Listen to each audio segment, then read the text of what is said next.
രാഷ്ട്രീയത്തിലെ big fight നടക്കാൻ പോകുന്ന നേമം മണ്ഡലം ഇപ്പോൾ മറ്റൊരു കാര്യത്തിനാണ് സാക്ഷ്യം വഹിക്കുന്നത്. പോരാട്ടം തുടങ്ങുന്നതിനു മുമ്പേ ആയുധം വെച്ച് കീഴടങ്ങുന്ന ഒരു പടനായകനെയാണ് നാം അവിടെ കാണുന്നത്. മന്ത്രി വി ശിവൻകുട്ടി. ഞാൻ ഇനി മത്സരത്തിനില്ല, വല്ലാത്ത മടുപ്പ്, പക്ഷേ പാർട്ടി പറഞ്ഞാൽ നിൽക്കുമെന്ന ശിവൻകുട്ടിയുടെ ഡയലോഗ് കേട്ടാൽ തോന്നും അദ്ദേഹം രാഷ്ട്രീയത്തിൽ നിന്ന് സന്യാസം സ്വീകരിക്കാൻ പോവുകയാണെന്ന്.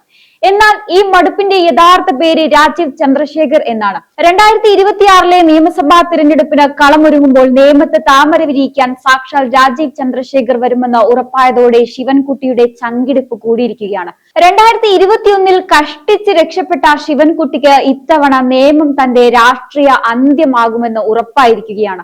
അതുകൊണ്ട് തന്നെ നാണം കെട്ട് തോൽക്കുന്നതിനേക്കാൾ നല്ലത് സ്വയം വിരമിക്കൽ എന്ന നാടകം കളിക്കുന്നതാണെന്ന് അദ്ദേഹം തിരിച്ചറിയുന്നു. എന്തുകൊണ്ടാണ് ശിവൻകുട്ടിക്ക് പെട്ടെന്ന് ഇങ്ങനെ തോന്നിയത്? കഴിഞ്ഞ ലോക്സഭാ തിരഞ്ഞെടുപ്പിലെ കണക്കുകൾ പരിശോധിച്ചാൽ ആർക്കും അത് മനസ്സിലാകും. ശശി തരൂരിനെ പോലും വിറപ്പിച്ചുകൊണ്ട് നേമം നിയമസഭാ മണ്ഡലത്തിൽ രാജീവ് ചന്ദ്രശേഖർ നേടിയത് 22,000-ലധികം വോട്ടുകളുടെ വൻ ലീഡാണ്. ഒരു വികസന നായകൻ എന്ന നിലയിലും BJPയുടെ കരുത്തനായ നേതാവ് എന്ന നിലയിലും രാജീവ് ചന്ദ്രശേഖർ നേമത്തെ ജനങ്ങൾക്കിടയിൽ ഉണ്ടാക്കിയ സ്വാധീനം ചെറുതല്ല. ടെക്നോക്രാറ്റായ ഒരു നേതാവിന് മുന്നിൽ തന്റെ പഴയകാല അഭ്യാസങ്ങളും മുദ്രാവാക്യ വിളികളും ഏക്കില്ലെന്ന് ശിവൻകുട്ടിക്ക് നന്നായി അറിയാം. അതുകൊണ്ടാണ് തൃശൂരിലെ പ്രസ് ക്ലബിൽ വെച്ച് ഞാനില്ലേ എന്ന ആ വിലാപം ഉയർന്നത്.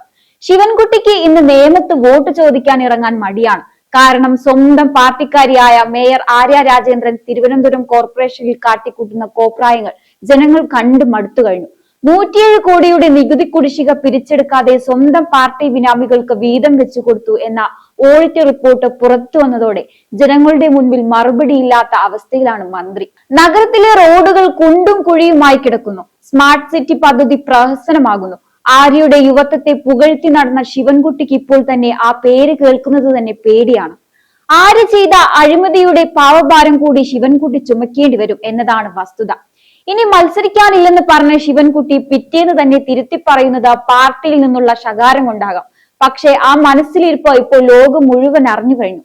കോൺഗ്രസ് പോലും പരിഹസിക്കുന്നത് തോൽവി പേടിച്ച് ഓടുന്നു എന്നാണ്.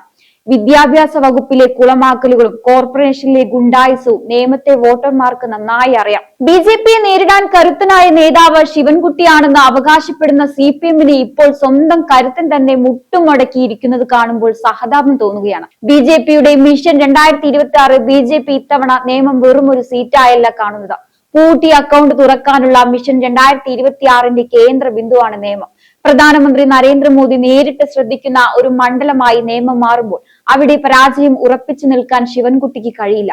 കോർപ്പറേഷൻ വാർഡുകളിൽ BJP കാഴ്ചവെക്കുന്ന വൻ മുന്നേറ്റവും ഇടതുകോട്ടകളിൽ വലിയ വിള്ളൽ വീഴ്ത്തിയിരിക്കുന്നു. രാജീവ് ചന്ദ്രശേഖറിനെ പോലെ ഒരു പ്രൊഫഷണൽ രാഷ്ട്രീയക്കാരന് മുന്നിൽ തന്റെ പഴയകാല പരിപാടികൾ വിലപ്പോവില്ലെന്ന് ശിവൻകുട്ടിക്ക് നല്ല ബോധ്യമുണ്ട്. ചുരുക്കത്തിൽ നേമത്തെ പോരാട്ടം തുടങ്ങുന്നതിന് മുൻപേ വിജയ് ആരെന്ന് ജനങ്ങൾ തീരുമാനിച്ചു കഴിഞ്ഞു. വികസനം മുരടിപ്പിച്ച അഴിമതിക്ക് കൂട്ടുനിന്ന ഭരണസമിതിയെ നേമത്തെ ജനങ്ങൾ പടിക്ക് പുറത്താക്കുകയാണ്. രാജീവ് ചന്ദ്രശേഖറിനെ പോലെ ഒരു വികസന നായകൻ വരുമ്പോൾ താൻ അപ്രസക്തനാകുമെന്ന് തിരിച്ചറിഞ്ഞ ശിവൻകുട്ടിയുടെ ഈ പ്രകടനം ഒരു പരാജയ സമ്മതമാണ്. 2026 നേമം BJPയുടെ വിജയത്തിന്റെ കൊടിക്കൂര പാറിക്കാൻ തയ്യാറെടുക്കുമ്പോൾ ശിവൻകുട്ടിക്ക് ഇനി പഴയ കഥകൾ പറഞ്ഞ് സമാധാനിക്കാം. എന്തുകൊണ്ടാണ് ശിവൻകുട്ടിക്ക് ഇത്ര ഭയം?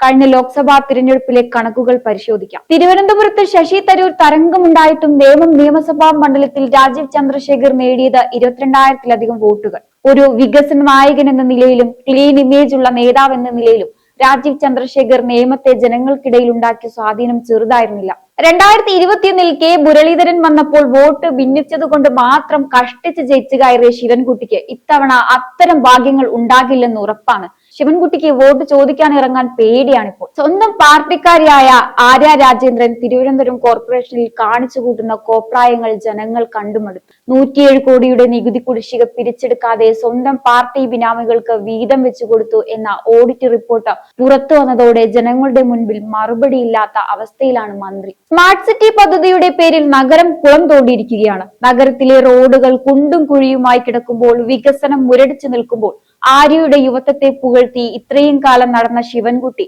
ഇപ്പോൾ ജനങ്ങളെ കാണാൻ മടിക്കുകയാണ്. വിദ്യാഭ്യാസ മന്ത്രി എന്ന നിലയിലുള്ള ശിവൻകുട്ടിയുടെ പ്രവർത്തനം വലിയൊരു പ്രഹസനം തന്നെയായിരുന്നു. പരീക്ഷാ നടത്തിപ്പിലെ പാളിച്ചകൾ, പാഠപുസ്തക വിവാദങ്ങൾ, ഉച്ചഭക്ഷണ പദ്ധതിയിലെ പ്രതിസന്ധി എന്നിവയെല്ലാം നേമത്തെ ജനങ്ങൾക്കിടയിൽ വലിയ പ്രതിഷേധമുണ്ടാക്കിയിട്ടുണ്ട്. കുട്ടികളെ തോൽപ്പിക്കാത്ത മന്ത്രി ഇത്തവണ സ്വന്തം മണ്ഡലത്തിൽ തോൽക്കുമെന്ന് എന്തായാലും ഉറപ്പാണ്. ഇതിനെല്ലാം പുറമെ CPM-നുള്ളിൽ തന്നെ ശിവൻകുട്ടിക്കെതിരെ പടലപ്പിണക്കങ്ങൾ രൂക്ഷമാണ്. സ്വന്തം പാർട്ടി പ്രവർത്തകർ പോലും വികസന മുരടിപ്പിൽ അതൃപ്തരാണ്. അകത്തുനിന്നും പുറത്തുനിന്നും ഒരുപോലെ അടികിട്ടുമെന്ന് ഉറപ്പായ പടനായകൻ പതുക്കെ പിന്മാറാൻ ശ്രമിക്കുന്നതിൽ അത്ഭുതമൊന്നുമില്ല. BJP ഇത്തവണ നിയമം വെറും ഒരു സീറ്റായല്ല കാണുന്നത്, പൂട്ടിയ അക്കൗണ്ട് തുറക്കാനുള്ള മിഷൻ 2026 കേന്ദ്ര ബിന്ദുവാണ്. കോർപ്പറേഷൻ വാർഡുകളിൽ BJP കാഴ്ചവെക്കുന്ന വൻ മുന്നേറ്റവും ഇടതുകോട്ടകളിൽ വിള്ളൽ വീഴ്ത്തിയിരിക്കുകയാണ്. പഴയ സ്റ്റൈൽ രാഷ്ട്രീയത്തിന് നിയമത്തിന് പ്രസക്തിയില്ലെന്നും ഒരു ശക്തമായ നേതാവിനെയാണ് ജനങ്ങൾ ആഗ്രഹിക്കുന്നതെന്നും രാജീവ് ചന്ദ്രശേഖറിന്റെ സ്വീകാര്യത തെളിയിക്കും. 2026 നിയമം BJPയുടെ വിജയത്തിന്റെ കൊടിക്കൂര പാറിക്കാൻ തയ്യാറെടുക്കുമ്പോൾ ശിവൻകുട്ടിക്ക് ഇനി പഴയ ഗുസ്തി കഥകൾ പറഞ്ഞ് വിശ്രമിക്കാം.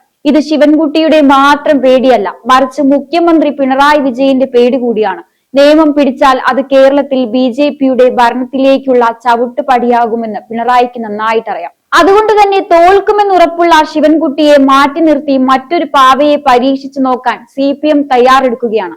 പക്ഷേ ആര് വന്നാലും നേമത്ത് ഇത്തവണ മാറ്റത്തിന്റെ കാറ്റാണ് വീശാൻ പോകുന്നത്. ഭരണവിരുദ്ധ വികാരവും അഴിമതിയും ചേർന്ന LDF-നെ തൂത്തെറിയും. തിരുവനന്തപുരം കോർപ്പറേഷനും മന്ത്രിയുടെ തണലിലുള്ള വകുപ്പുകളും ഇന്ന് പിൻവാതിൽ നിയമനങ്ങളുടെ കേന്ദ്രമായി മാറിയിരിക്കുകയാണ്. ആര്യ രാജേന്ദ്രൻ അയച്ച കത്ത് വിവാദം നാം മറന്നിട്ടില്ല.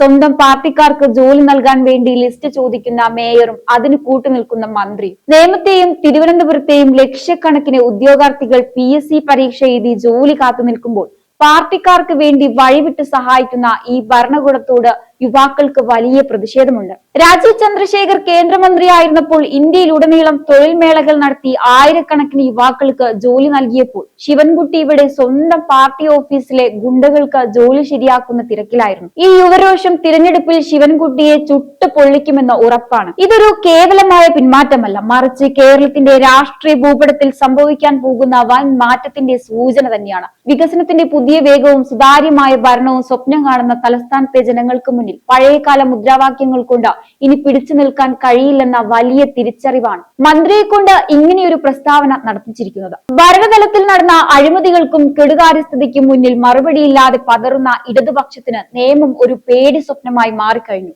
സ്വന്തം സുരക്ഷിതത്വം തേടി കളമൊഴിയാൻ നോക്കുന്നവർ ഒരു കാര്യം ഓർക്കുക, ജനങ്ങളുടെ ചോദ്യങ്ങൾക്കും പ്രതിഷേധങ്ങൾക്കും മുമ്പിൽ നിന്നും എന്നും ഓടിയൊളിക്കാൻ ആർക്കും കഴിഞ്ഞെന്ന് വരില്ല. രാജീവ് ചന്ദ്രശേഖരനെ പോലെ ക്രിയാത്മകമായ രാഷ്ട്രീയത്തെയും വികസനത്തെയും നെഞ്ചേറ്റുന്ന ഒരു നേതൃത്വത്തെ സ്വാഗതം ചെയ്യാൻ നിയമം ഒരുങ്ങിക്കഴിഞ്ഞു. 2026 ഈ മണ്ഡലം നൽകാൻ പോകുന്ന വിധി തിരുവനന്തപുരം നഗരസഭയിലെ കൊള്ളയ്ക്കും സംസ്ഥാനത്തെ ദുർഭരണത്തിനും എതിരായ താക്കീത് തന്നെയായിരിക്കും. മാറ്റത്തിന്റെ ആ കൊടുങ്കാറ്റിൽ കടപുഴകി വീഴാൻ പോകുന്നത് അഴിമതിയുടെയും സ്വജനപക്ഷപാതത്തിന്റെയും വൻ മരങ്ങളാണ്. എന്തായാലും ഈ ഒരു വിഷയത്തെക്കുറിച്ചുള്ള നിങ്ങളുടെ അഭിപ്രായങ്ങൾ കമന്റ് ബോക്സിൽ രേഖപ്പെടുത്തുക. മറ്റൊരു വിഷയമായി വീണ്ടും കാണാം. നന്ദി.